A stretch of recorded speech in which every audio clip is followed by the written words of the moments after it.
Hola, hoy leeremos la saga Dune de Frank Herbert. Libro primero. 4. Habéis leído que Muad'Dib no tenía compañeros de juego de su edad en Caladan. Era muy peligroso. Pero Muad'Dib tuvo maravillosos compañeros preceptores. Por ejemplo, Gurney Halleck, el trovador guerrero. Podréis cantar algunas de las canciones de Gurney a medida que vayáis leyendo el libro.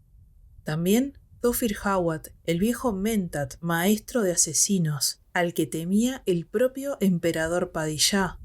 También Duncan Idaho, el maestro de armas de los Guinas. El Dr. Wellington Yue, un nombre emponzoñado por la traición, pero cargado de conocimientos. La dama Jessica, que guió a su hijo en la manera Bene Gesserit. Y, por supuesto, el duque Leto, cuyas cualidades como padre se pasaron por alto durante mucho tiempo. De Historia de Muad'Dib para niños por la princesa Irulan. Thufir Hawat entró en la sala de ejercicios de Castle Caladan y cerró la puerta con cuidado. Permaneció inmóvil un momento. Se sentía viejo, cansado y zarandeado por la tormenta. Le dolía la pierna izquierda, herida hacía tiempo al servicio del viejo duque. 3 generaciones de ellos ya, pensó. Contempló la gran sala iluminada por la intensa luz del mediodía que penetraba a raudales a través de los tragaluces, y vio al muchacho sentado de espaldas a la puerta, concentrado sobre unos papeles y mapas esparcidos sobre una mesa en forma de L. ¿Cuántas veces tendré que decirle que nunca debe dar la espalda a una puerta? Hawat carraspeó. Paul permaneció sumergido en sus estudios. La sombra de una nube pasó por delante de los tragaluces. Hawat carraspeó de nuevo. Paul se enderezó y dijo, sin volverse: «Lo sé, estoy sentado dando la espalda a la puerta». Hawat reprimió una sonrisa y avanzó por la estancia. Paul alzó los ojos hacia ese hombre canoso que se había detenido en la esquina de la mesa. Los ojos de Hawat eran 2 abismos vigilantes en un rostro oscuro y arrugado. «Te he oído llegar por el pasillo», dijo Paul, «y también abrir la puerta. Cualquiera podría imitar esos sonidos. Notaría la diferencia». «Es capaz de ello», pensó Hawat. «Esa bruja de su madre lo ha adiestrado bien, sin duda. Me pregunto qué pensará al respecto su preciosa escuela. Quizá esa sea la razón por la que han enviado aquí a la vieja censora, para meter en vereda a nuestra querida dama Jessica». Hawat colocó una silla frente a Paul y se sentó de cara a la puerta. Lo hizo intencionalmente. Se reclinó y analizó la estancia. De improviso, aquel lugar tan familiar le pareció extraño, ajeno ahora que la mayor parte del equipo se había enviado a Arrakis. Solo quedaban una mesa de ejercicios, un espejo de esgrima con sus cristales prismáticos inertes y un muñeco de entrenamiento que tenía el aspecto de un viejo soldado de infantería lacerado y consumido por las guerras. «Exactamente como yo», pensó Hawat. «¿En qué piensas, Thufir?», preguntó Paul. Hawat miró al muchacho. «Pensaba en que muy pronto estaremos todos muy lejos de aquí y que probablemente no volveremos nunca». «¿Y eso te pone triste?». «Triste, tonterías. Dejar atrás a los amigos sí sería triste, pero un lugar es solo un lugar». Contempló los mapas sobre la mesa. «Y Arrakis no es más que otro lugar». «¿Te ha enviado mi padre para evaluarme?». Hawat frunció el ceño. El muchacho sabía analizarlo con mucha perspicacia. Asintió. «Sé que crees que hubiera sido mejor que viniera él mismo, pero ya sabes lo ocupado que está. Vendrá más tarde». «Estaba estudiando las tormentas de Arrakis». «Las tormentas, ya veo. Parecen más bien malas». «Una palabra muy cauta, malas. Esas tormentas se desencadenan a lo largo de 6 o 7 mil kilómetros de llanuras y se alimentan de todo lo que pueda proporcionarles un mayor empuje. el efecto Coriolis, otras tormentas o cualquier cosa que tenga un ápice de energía. Pueden llegar a alcanzar los 700 kilómetros por hora y arrastran cualquier cosa móvil que encuentren en su camino. Arena, polvo, lo que sea. Arrancan la carne de tus huesos y los reducen a astillas. ¿Por qué no hay control climático? Arrakis plantea unos problemas particulares. Los costes son mayores y se necesitaría un mantenimiento y demás. La cofradía exige un precio prohibitivo por un satélite de control, y la casa de tu padre no está entre las más ricas, muchacho, lo sabes muy bien. ¿Has visto a los Fremen? Hoy le da vueltas a todo, pensó Hawat. Es posible que los haya visto, dijo. No hay mucho que los distinga de la gente que habita los Graven y las dolinas. Todos llevan esas túnicas holgadas y apestan como demonios en cualquier lugar cerrado. Se debe a esos trajes que llevan. Los llaman destiltrajes, y cuyo cometido es recuperar el agua de sus cuerpos. Paul tragó saliva, consciente de pronto de la humedad en su boca al recordar un sueño en el que había estado sediento. El hecho de que aquel pueblo necesitase el agua hasta tal punto que tuviera que reciclar la humedad de su propio cuerpo lo dejó desolado. El agua es un bien muy preciado allí, dijo. Hawat asintió y pensó, quizá haya conseguido hacerle comprender cuán hostil es ese planeta y lo importante que es para nosotros considerarlo un enemigo. Sería una locura ir allí sin tenerlo bien claro. Paul miró los tragaluces y comprobó que había comenzado a llover. Vio las gotas estrellarse contra la gris superficie de Metaglass. «Agua», dijo. «Aprenderás a darle la importancia que merece», dijo Hawat. «Como hijo del duque nunca te faltará, pero verás a tu alrededor las consecuencias de la sed». Paul se humedeció los labios con la lengua y pensó en aquel día de la semana pasada que había tenido la prueba con la reverenda madre.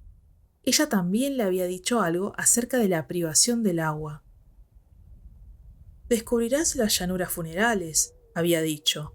«Los desiertos absolutamente vacíos, las vastas extensiones donde no hay vida a excepción de la especie y los gusanos de arena. Pintarás de negro las cuencas de tus ojos para atenuar el brillo del sol. Cualquier agujero al abrigo del viento y de la vista será un refugio para ti. Cabalgarás únicamente sobre tus pies, sin tóptero, ni vehículo, ni montura». Paul se había quedado más impresionado por su tono, cantarín pero titubeante, que por sus palabras. «Cuando vivas en Arrakis», le había dicho, «Hala, la tierra estará vacía, las lunas serán tus amigas, el sol tu enemigo». Paul había oído a su madre acercarse a él desde la puerta donde estaba de guardia.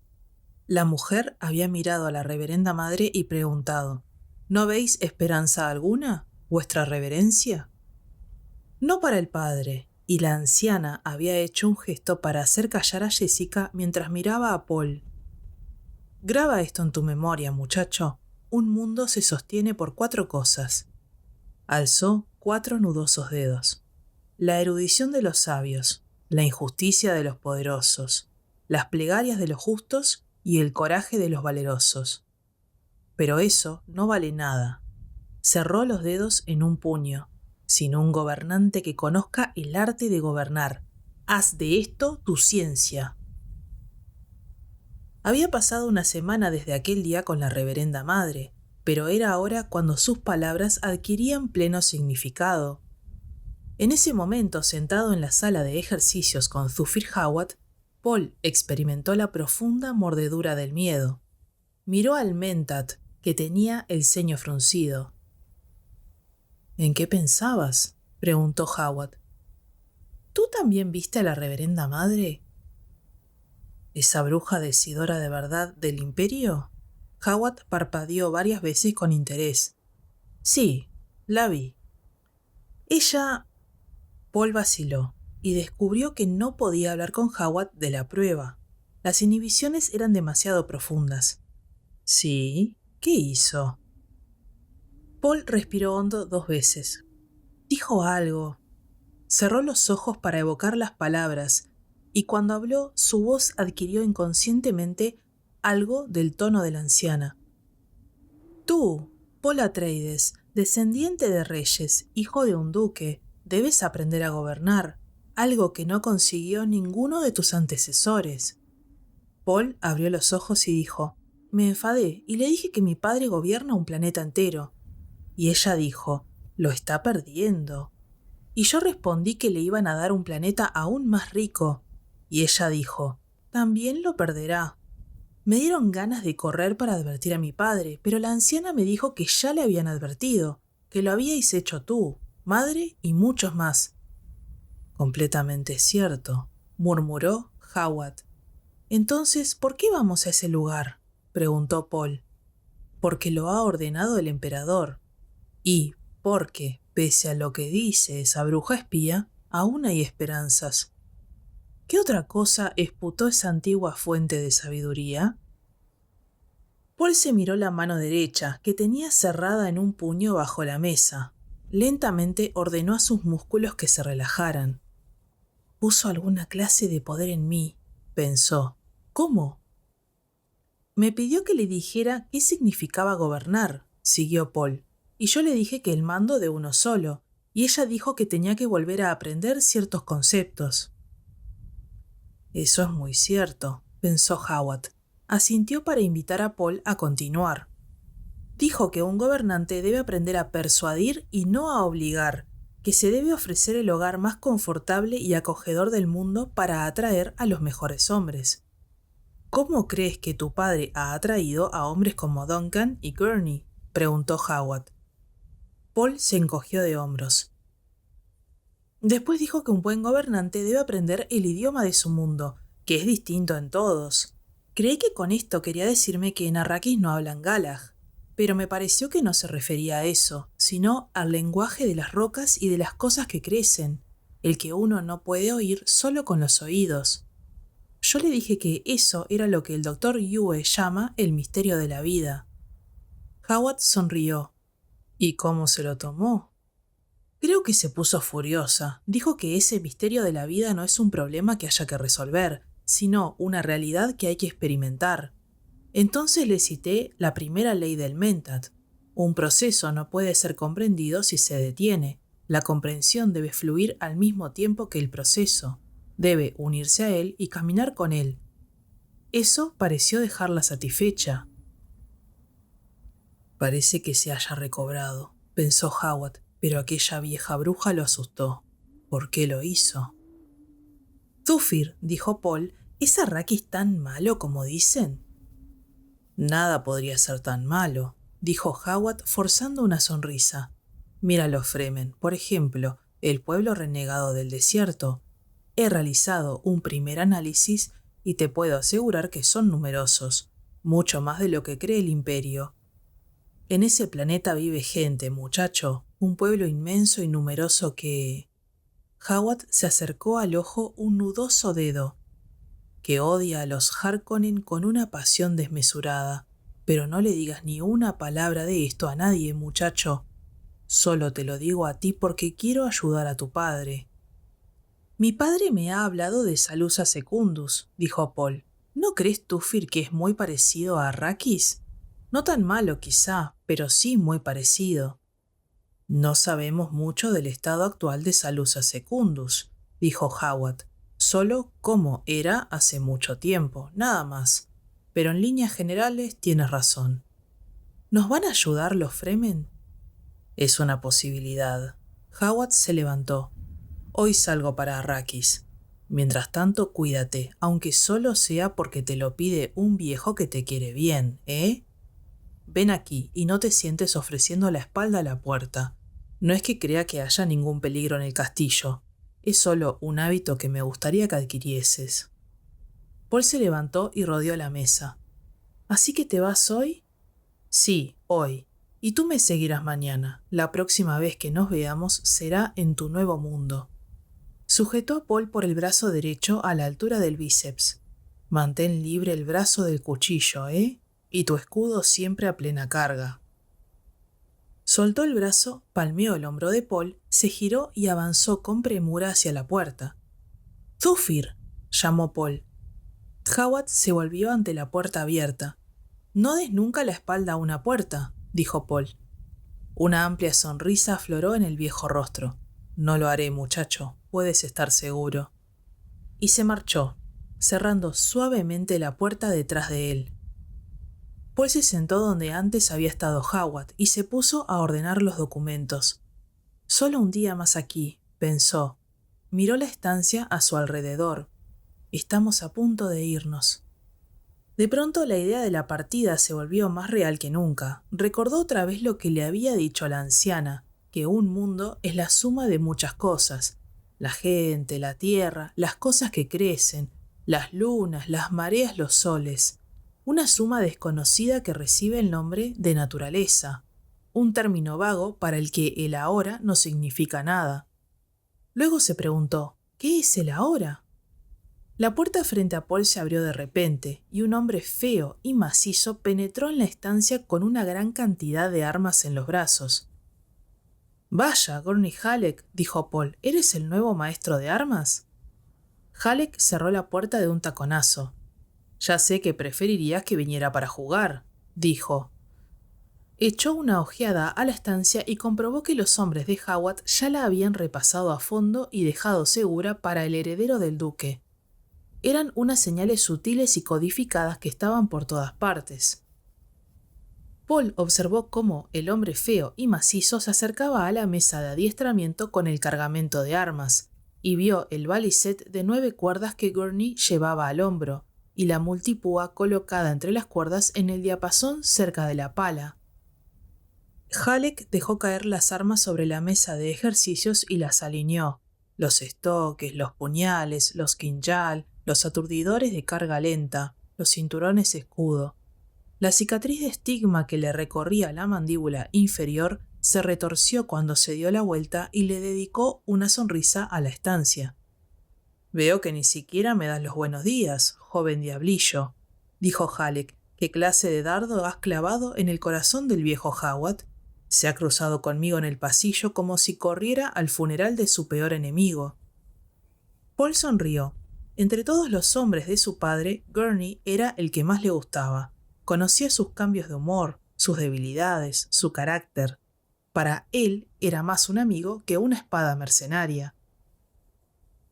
Halleck se descolgó el balisette del hombro y empezó a afinarlo. «No hace falta que no hables si no quieres», dijo.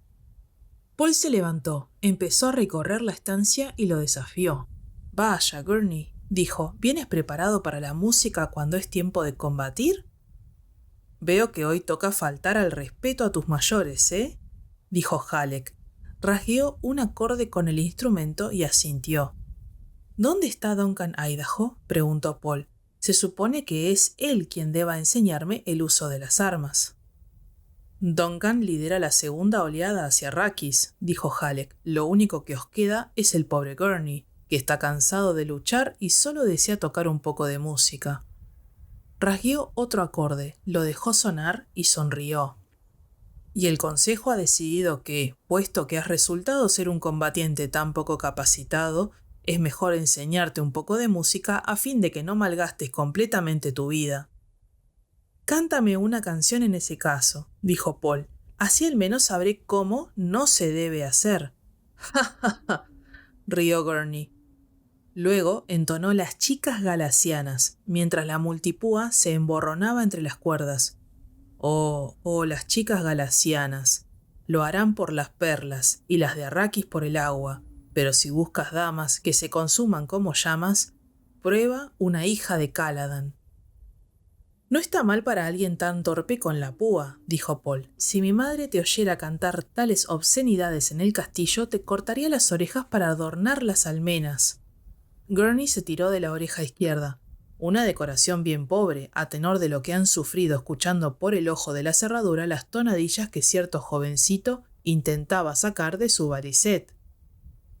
«Veo que ya has olvidado lo que significa encontrarse la cama llena de arena», dijo Paul. Cogió un cinturón escudo de la mesa y se lo ajustó rápidamente a la cintura. «Pues luchemos». Los ojos de Halleck se abrieron en fingida sorpresa. «Anda, Así que fue tu sacrílega mano la que realizó tan execrable acción. En guardia, pues, joven maestro, en guardia. Cogió un estoque y lo agitó. Soy un demonio infernal en busca de venganza. Paul empuñó el otro estoque, cimbreó la hoja y se colocó en posición de agile, con un pie delante. Puso gesto solemne en una cómica imitación del Dr. Yue. Hay que ver el memo que envía mi padre para enseñarme el manejo de las armas, entonó. El imbécil de Gurney Halleck ha olvidado incluso la primera lección con armas y escudo. Paul activó el cinturón y sintió la comezón en su frente y espalda y el prurito causado por la acción del campo de fuerza defensivo. Los sonidos exteriores menguaron ostensiblemente con el característico efecto de filtro del escudo. Cuando uno lucha con escudo, la defensa es rápida y el ataque lento, dijo Paul. La única finalidad del ataque es obligar al adversario a dar un paso en falso para poder pillarle desprevenido. El escudo detiene los golpes rápidos, pero se deja traspasar por el lento quinjal. Paul alzó la espada, fintó rápidamente y atacó con una lentitud calculada para atravesar las defensas automáticas del escudo. Halleck siguió sus movimientos, se giró en el último segundo y dejó que la hoja roma le rozara el pecho. Una velocidad excelente, dijo, pero te has quedado muy expuesto para que te contraataque con una estocada rastrera. Paul retrocedió irritado. Debería azotarte el trasero por tu imprudencia, dijo Halleck. Tomó un quinjal desenvainado de encima de la mesa y lo blandió. En manos de un enemigo esto podría haberte hecho verter toda la sangre. Eres un alumno bien dotado, pero nada más. Y siempre te he avisado de que ni siquiera jugando dejes que un hombre penetre tus defensas con la muerte en la mano.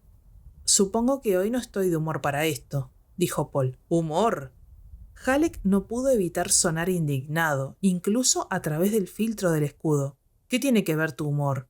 Uno combate cuando es necesario, no cuando está de humor. El humor está bien para los borregos, para hacer el amor o para tocar el balisette, no para combatir.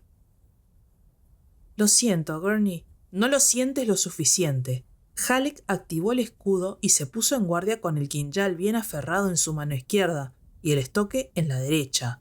Te recomiendo que te defiendas muy en serio. Hizo una finta hacia un lado, luego otra hacia adelante y se abalanzó para atacar con rabia. Paul se echó hacia atrás para bloquear los ataques. Sintió el crepitar de los campos de fuerza cuando los escudos se tocaban y se repelían, y también esa comezón eléctrica recorriendo de nuevo su piel. ¿Qué le pasa a Gurney?, se preguntó. No está fingiendo. Paul movió la mano izquierda para hacer que el puñal que llevaba sujeto en la muñeca se deslizara hasta su palma. «Necesitas una hoja más, gruñó Halleck. ¿Es una traición?», se preguntó Paul. «No, Gurney, no». Lucharon por toda la estancia, golpeando y parando, fintando y contrafintando. El aire en el interior de los escudos empezó a hacerse pesado, debido al excesivo consumo y a la lenta renovación que se realizaba a través de la barrera. El olor a ozono se hacía más intenso cada vez que se entrechocaban. Paul continuó retrocediendo, pero empezó a dirigirse hacia la mesa de ejercicios. «Si consigo llevarle hasta allá, le mostraré uno de mis trucos», pensó Paul. «Un paso más, Gurney». Halleck dio el paso. Paul paró otro golpe bajo, se giró y vio el estoque de Halleck estrellarse contra el filo de la mesa. Fintó hacia un lado y lanzó a su vez un ataque con el estoque al mismo tiempo que levantaba el puñal hacia el cuello de Halleck. Detuvo la hoja a 3 centímetros de la yugular. «¿Era eso lo que querías?», susurró Paul. «Mira hacia abajo, muchacho», jadeó Gurney. Paul obedeció y vio el quinjal de Halleck bajo el borde de la mesa, apuntando justo hacia su ingle. «Ambos hubiéramos encontrado la muerte», dijo Halleck, «pero debo admitir que combates un poco mejor cuando estás bajo presión. Ahora sí que estás de humor». Y le dedicó una sonrisa lobuna que le crispó la cicatriz de estigma de su mentón. «Me has atacado de una manera que...», dijo Paul. «¿De verdad hubieras derramado mi sangre?». Halleck apartó el quinjal y se irguió. «Muchacho, si te hubieras batido un ápice por debajo de tus capacidades, te hubiera hecho una buena herida y dejado una buena cicatriz. No quiero que mi alumno favorito sucumba ante el primer sinvergüenza Harkonnen con el que se tope. Paul desactivó el escudo y se apoyó en la mesa para recuperar el aliento. Me lo merecía, Gurney, pero mi padre se hubiera puesto furioso si me hubieses herido. No quiero que te castiguen por mis errores. De haber ocurrido, dijo Halleck, el error también hubiera sido mío. No te preocupes por 1 o 2 cicatrices de entrenamiento. Eres afortunado por tener tan pocas. En cuanto a tu padre, el duque solo me castigaría si fracasara a la hora de convertirte en un combatiente de primera clase, y hubiese sido un fracaso no explicarte el error que cometías al relacionar el humor con algo tan serio como esto. Paul se irguió y devolvió el puñal a su funda de muñeca. Esto no es un juego, dijo Halleck. Paul asintió, se maravilló ante la insólita seriedad de Halleck, ante su firme resolución. Miró la violácea cicatriz de estigma que adornaba la mandíbula del hombre, y recordó la historia que le habían contado acerca de que había sido la bestia Ravan quien se la había causado en un pozo de esclavos de los Harkonnen en Gidi Prime. Paul sintió una repentina vergüenza por haber dudado de Halleck, aunque fuera por solo un instante. En ese momento comprendió que esa cicatriz había sido sinónimo de mucho dolor para Halleck. Puede que uno tan intenso como el que le había infligido a él la reverenda madre, pero no tardó en rechazar la idea. Helaba todo su mundo. Supongo que hoy tenía ganas de jugar un poco, dijo Paul. Las cosas se han puesto muy serias a mi alrededor últimamente. Halleck se dio la vuelta para ocultar su emoción. Algo ardía en sus ojos. Sintió dolor, una ampolla, la herida de un ayer olvidado que no había llegado a cicatrizar del todo con el tiempo.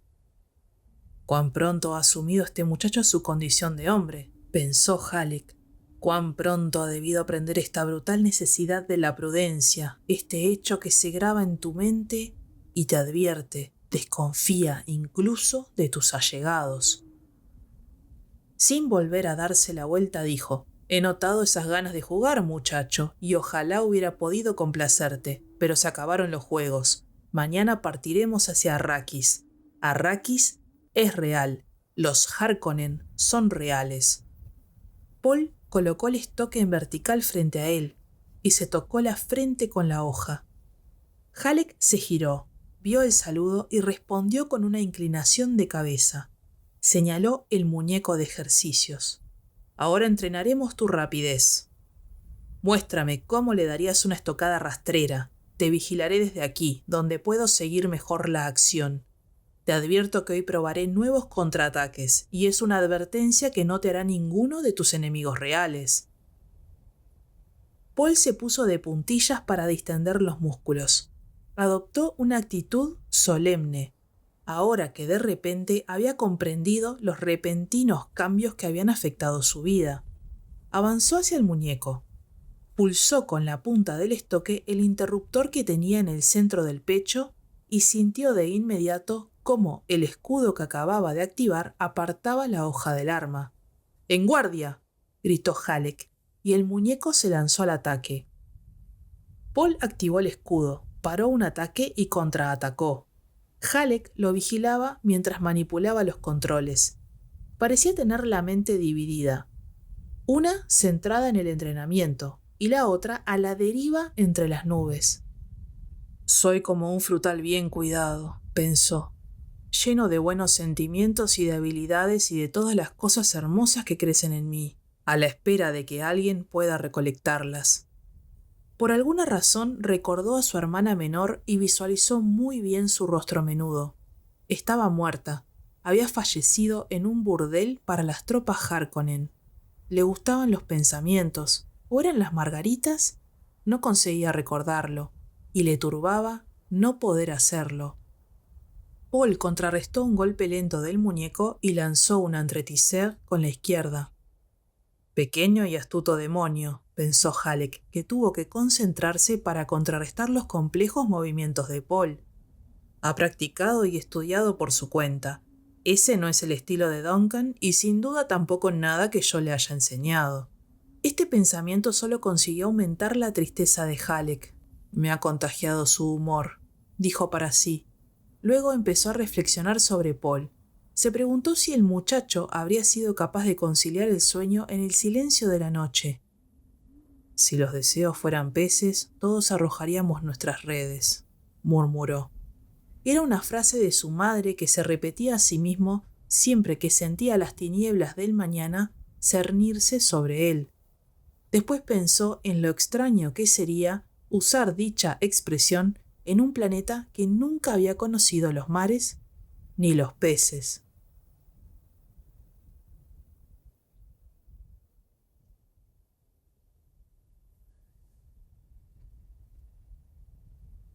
Hasta acá llegamos con el episodio de hoy. No olvides darle like, suscribirte y activar la campanita para que no te pierdas los próximos episodios.